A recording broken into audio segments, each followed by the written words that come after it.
Hello Commanders, welcome back to another Elite Dangerous news video. Newsletter 77 has been released and it is talking about what else Powerplay update. The beta for Powerplay was launched last Tuesday on May 26 and we have already seen most of the features that will be added in the game with this new update. The main addition of course will be powers, and it will be very interesting to see how they will affect the universe. Players will have the opportunity to join and fight for them and in that way gain unique rewards and unique modules, or completely ignore them and continue playing their way. But that is not all. The addition of drones will make our life a lot easier, and especially the addition of prospector and collector drones will speed up mining and increase the payout from that activity. And of course, let's not forget the fuel transfer drones that will be very helpful if you find yourself stranded somewhere out there in the middle of nowhere with very little fuel. Also, some other features that will help mining is the addition of new minerals, new valuable minerals such as osmium and painite, and the opportunity to mine at high intensity resource extraction sites. In that way, mining will become a lot more profitable and it is worth a try.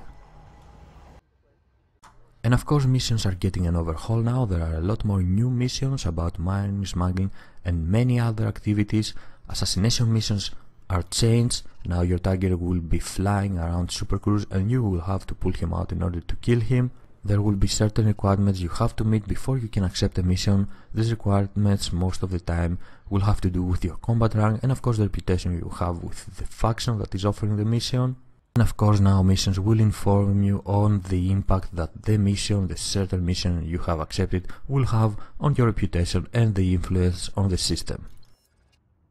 And of course let's not forget the two new playable ships that will be added in the game, and I'm talking about the Imperial Courier and the Lake on Diamondback, which from now on will be called as a Diamondback Scout in order to help you understand better its capabilities. We have already talked about the new bounty system that Frontier wanted to implement in the game, but they have decided again to change it.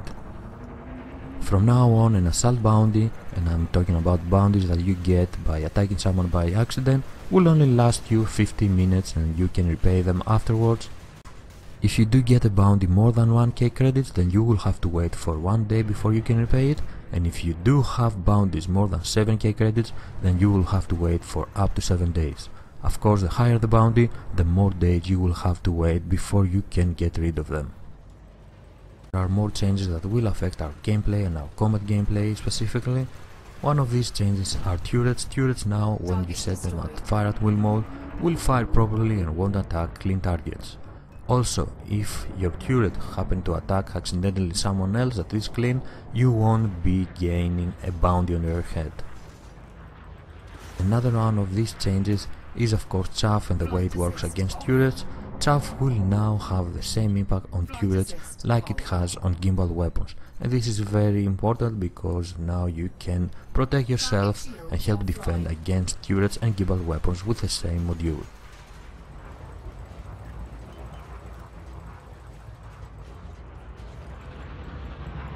And after the release of Powerplay, we will be able to follow our progress from inside our panels, inside our cockpit. We can see how much percent is missing in order to gain the next rank, combat, trade and explorer rank. And that's not all, we will also be able to read the news. Galnet newsfeed will be available only in our panels. Stations now will only have local news for us. A nice change, especially for explorers, since they are spending way too much time away from civilization. It will be nice to know what's going on. So these are the major features that will come to the game with the Powerplay update probably next week unless something else happens. What do you think of all of these changes? Some are good, some are bad, some are good but not very well implemented at the moment. Which one of these features is your favorite and what else would you like to see in the game? Thank you very much for joining me and watching this video. I'm Squid of Love, fly safe Commanders, and I will see you next time. Bye bye.